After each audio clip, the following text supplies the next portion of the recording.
हे राजन, ये तीन ही धन के अधिकारी नहीं माने जाते। स्त्री, पुत्र तथा दास, ये जो कुछ कमाते हैं वो धन उसी का होता है जिसके अधीन ये रहते हैं। दूसरे के धन का हरण, दूसरे की स्त्री का संसर्ग तथा सुहृद मित्र का परित्याग, ये तीनों ही दोष नाश करने वाले होते हैं। काम, क्रोध और लोभ, ये आत्मा का नाश करने वाले नरक के तीन दरवाजे हैं। अतः इन तीनों का त्याग कर देना चाहिए।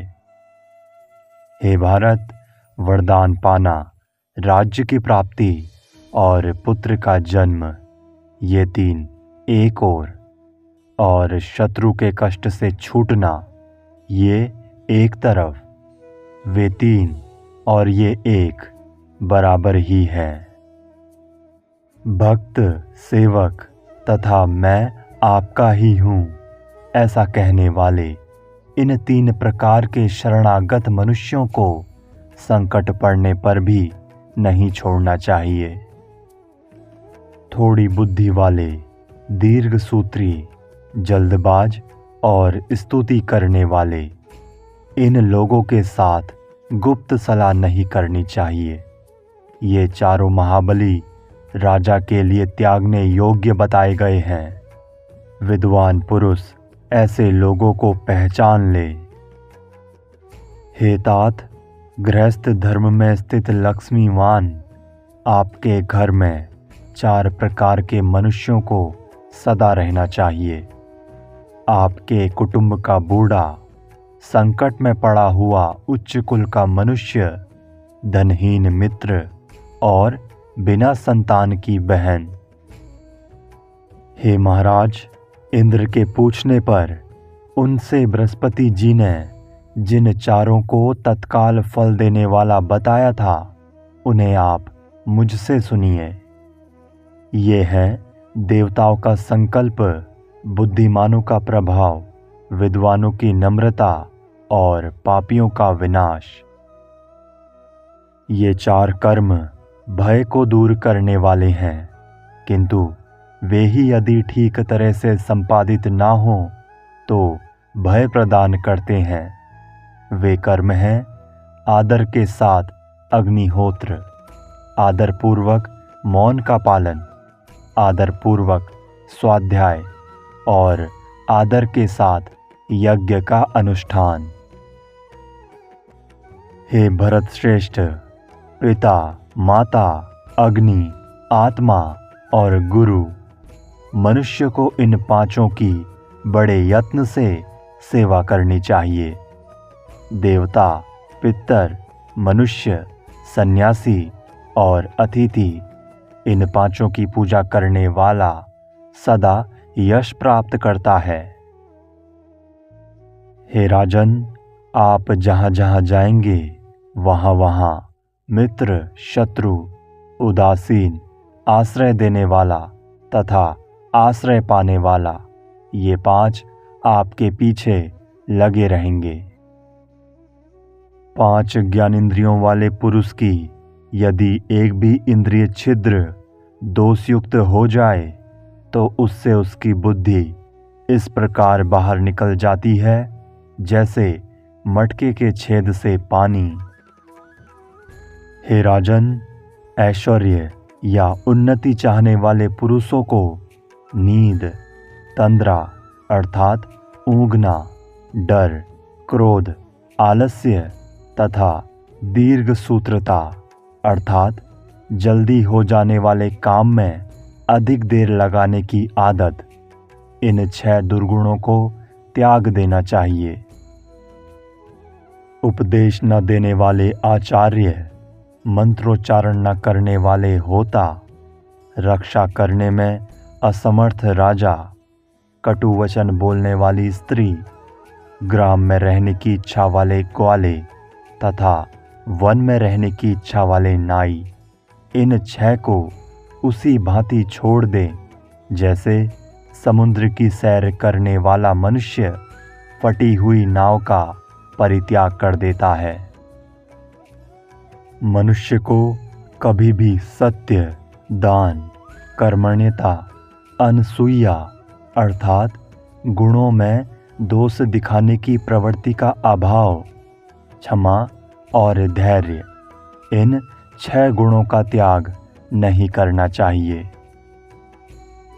हे राजन, धन की आय, नित्य निरोग रहना, स्त्री का अनुकूल तथा प्रियवादिनी होना, पुत्र का आज्ञा के अंदर रहना तथा धन पैदा करने वाली विद्या का ज्ञान, ये 6 बातें इस मनुष्य लोक में सुखदायिनी होती हैं।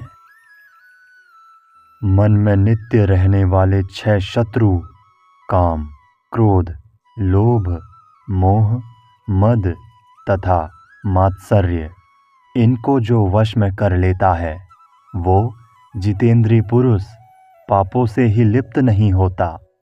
फिर उनसे उत्पन्न होने वाले अनर्थों की तो बात ही क्या है।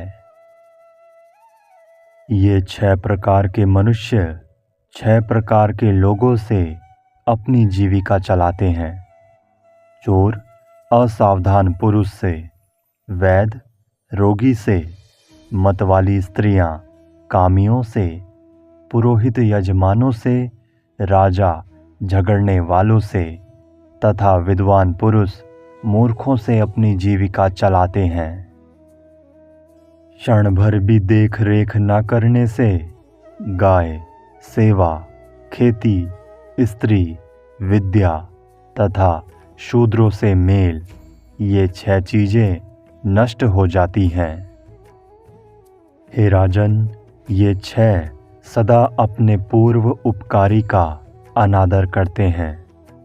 शिक्षा समाप्त हो जाने पर शिष्य आचार्य का, विवाहित बेटे माता का, काम वासना की शांति हो जाने पर मनुष्य स्त्री का, कृतकार्य पुरुष सहायक का, नदी की दुर्गम धारा पार कर लेने पर पुरुष नाव का तथा रोगी पुरुष रोग छूटने के बाद वैद्य का तिरस्कार कर देते हैं। हे राजन, निरोग रहना, ऋणी न होना, परदेश में न रहना, अच्छे लोगों के साथ मेल होना, अपनी वृत्ति से जीविका चलाना और निडर होकर रहना, ये 6 मनुष्य लोक के सुख हैं। हे राजन, ईर्ष्या करने वाला, घृणा करने वाला, असंतोषी, क्रोधी, सदा शंकित रहने वाला और दूसरे के भाग्य पर जीवन निर्वाह करने वाला, ये 6 सदा दुखी रहते हैं। स्त्री विषयक आसक्ति, जुआ, शिकार, मद्यपान, वचन की कठोरता, अत्यंत कठोर दंड देना और धन का दुरुपयोग करना, ये 7 दुखदाई दोष राजा को सदा त्याग देने चाहिए। इनसे दृढ़ मूल राजा भी प्रायः नष्ट हो जाते हैं। विनाश के मुख में पड़ने वाले मनुष्य के 8 पूर्व चिन्ह हैं। प्रथम तो वो ब्राह्मणों से द्वेष करता है, फिर उनके विरोध का पात्र बनता है, ब्राह्मणों का धन हड़प लेता है, उनको मारना चाहता है, ब्राह्मणों की निंदा में आनंद मानता है, उनकी प्रशंसा सुनना नहीं चाहता, यज्ञ आदि में उनका स्मरण नहीं करता तथा कुछ मांगने पर उनमें दोष निकालने लगता है। इन सब दोषों को बुद्धिमान मनुष्य समझे और समझकर त्याग दे। हे भारत, मित्रों से समागम, अधिक धन की प्राप्ति, पुत्र का आलिंगन, मैथुन में प्रवृत्ति, समय पर प्रिय वचन बोलना, अपने वर्ग के लोगों में उन्नति, अभीष्ट वस्तु की प्राप्ति और जन समाज में सम्मान, ये 8 हर्ष के सार दिखाई देते हैं और ये ही अपने लौकिक सुख के भी साधन होते हैं। बुद्धि, कुलीनता, इंद्रिय निग्रह, शास्त्र ज्ञान, पराक्रम, अधिक न बोलना, शक्ति के अनुसार दान और कृतज्ञता, ये 8 गुण पुरुष की ख्याति बढ़ा देते हैं। जो विद्वान पुरुष आँख, कान आदि 9 दरवाजे वाले, 3 वात पित्त कफ रूपी खंभों वाले, 5 ज्ञानेंद्रियां रूप साक्षी वाले आत्मा के निवास स्थान इस शरीर रूपी ग्रह को जानता है, वो बहुत बड़ा ज्ञानी है। महाराज धृतराष्ट्र, 10 प्रकार के लोग धर्म को नहीं जानते, उनके नाम सुनो। नशे में मत वाला, असावधान, पागल, थका हुआ, क्रोधी, भूखा, जल्दबाज, लोभी, भयभीत और कामी, ये 10 हैं। अतः इन सब लोगों में विद्वान पुरुष आसक्ति ना बढ़ावे। इसी विषय में असुरों के राजा प्रह्लाद ने सुंधवा के साथ अपने पुत्र के प्रति कुछ उपदेश दिया था। नितिज्य लोग उस पुराने इतिहास का उदाहरण देते हैं। जो राजा काम और क्रोध का त्याग करता है और सुपात्र को धन देता है, विशेषज्ञ है, शास्त्रों का ज्ञाता और कर्तव्य को शीघ्र पूरा करने वाला है, उसे सब लोग प्रमाण मानते हैं। जो मनुष्यों में विश्वास उत्पन्न करना जानता है, जिनका अपराध प्रमाणित हो गया है, उन्हीं को दंड देता है। जो दंड देने की न्यूनाधिक मात्रा तथा क्षमा का उपयोग जानता है, उस राजा की सेवा में संपूर्ण संपत्ति चली आती है। जो किसी दुर्बल का अपमान नहीं करता, सदा सावधान रहकर शत्रु के साथ बुद्धिपूर्वक व्यवहार करता है, बलवानों के साथ युद्ध पसंद नहीं करता तथा समय आने पर पराक्रम दिखाता है, वही धीर पुरुष है। जो धुरंधर महापुरुष आपत्ति पड़ने पर कभी दुखी नहीं होता, बल्कि सावधानी के साथ उद्योग का आश्रय लेता है तथा समय पर दुख सहता है, उसके शत्रु तो पराजित ही हैं। जो निरर्थक विदेशवास, पापियों से मेल, परस्त्री गमन, पाखंड, चोरी, चुगलखोरी तथा मदिरा पान नहीं करता, वो सदा सुखी रहता है। जो क्रोध या उतावली के साथ धर्म, अर्थ तथा काम का आरंभ नहीं करता, पूछने पर यथार्थ बात ही बतलाता है, मित्र के लिए झगड़ा पसंद नहीं करता, आदर ना पाने पर क्रुद्ध नहीं होता, विवेक नहीं खो बैठता, दूसरों के दोष नहीं देखता, सब पर दया करता है, दुर्बल होते हुए भी किसी की जमानत नहीं देता, बढ़कर नहीं बोलता तथा विवाद को सह लेता है, ऐसा मनुष्य सब जगह प्रशंसा पाता है। जो कभी उदंड का वेश नहीं बनाता, दूसरों के सामने अपने पराक्रम की डींग नहीं हाँकता, क्रोध से व्याकुल होने पर भी कटु वचन नहीं बोलता, उस मनुष्य को लोग सदा ही प्यारा बना लेते हैं। जो शांत हुई वैर की आग को फिर प्रज्वलित नहीं करता, गर्व नहीं करता, हीनता नहीं दिखाता तथा मैं विपत्ति में पड़ा हूँ ऐसा सोचकर अनुचित काम नहीं करता, उस उत्तम आचरण वाले पुरुष को आर्यजन सर्वश्रेष्ठ कहते हैं।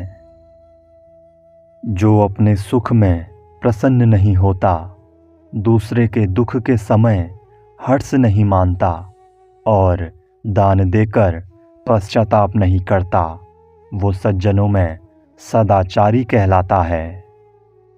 जो मनुष्य देश के व्यवहार, लोकाचार तथा जातियों के धर्मों को जानने की इच्छा करता है, उसे उत्तम अधम का विवेक हो जाता है। वो जहाँ कहीं भी जाता है सदा महान जन समूह पर अपनी प्रभुता स्थापित कर लेता है। जो बुद्धिमान दंभ, मोह, मात्सर्य, पाप कर्म, राजद्रोह, चुगलखोरी, समूह से वैर और मतवाले, पागल तथा दुर्जनों से विवाद छोड़ देता है वो श्रेष्ठ है। जो दान, होम, देव पूजन, मांगलिक कर्म, प्रायश्चित तथा अनेक प्रकार के लौकिक आचार, इन नित्य किए जाने वाले कर्मों को करता है, देवता लोग उसके अभ्युदय की सिद्धि करते हैं। जो अपने बराबर वालों के साथ विवाह, मित्रता, व्यवहार तथा बातचीत करता है, हीन पुरुषों के साथ नहीं और गुणों में बड़े बड़े पुरुषों को सदा आगे रखता है, उस विद्वान की नीति श्रेष्ठ है। जो अपने आश्रित जनों को बांटकर थोड़ा ही भोजन करता है, बहुत अधिक काम करके भी थोड़ा सोता है तथा मांगने पर जो मित्र नहीं है उसे भी धन देता है, उस मनस्वी पुरुष को सारे अनर्थ दूर से ही छोड़ देते हैं। जिसके अपनी इच्छा के अनुकूल और दूसरों की इच्छा के विरुद्ध कार्य को दूसरे लोग कुछ भी नहीं जान पाते, मंत्र गुप्त रहने और अभिष्ट कार्य का ठीक ठीक संपादन होने के कारण उसका थोड़ा भी काम बिगड़ नहीं पाता। जो मनुष्य संपूर्ण भूतों को शांति प्रदान करने में तत्पर, सत्यवादी, कोमल, दूसरों को आदर देने वाला तथा पवित्र विचार वाला होता है, वो अच्छी खान से निकले और चमकते हुए श्रेष्ठ रत्न की भांति अपनी जाति वालों में अधिक प्रसिद्धि पाता है। जो स्वयं ही अधिक लज्जाशील है वो सब लोगों में श्रेष्ठ समझा जाता है। वो अपने अनंत तेज, शुद्ध हृदय एवं एकाग्रता से युक्त होने के कारण कांति में सूर्य के समान शोभा पाता है। हे अंबिका नंदन, शाप से दग्ध राजा पांडु के जो 5 पुत्र वन में उत्पन्न हुए, वे 5 इंद्रों के समान शक्तिशाली हैं। उन्हें आप ही ने बचपन से पाला और शिक्षा दी है। वे भी सदा आपकी आज्ञा का पालन करते रहते हैं। हे तात, उन्हें उनका न्यायोचित राज्य भाग देकर आप अपने पुत्रों के साथ आनंद भोगिए। हे नरेंद्र, ऐसा करने पर आप देवता या मनुष्यों की टीका टिप्पणी के विषय नहीं रह जाएंगे।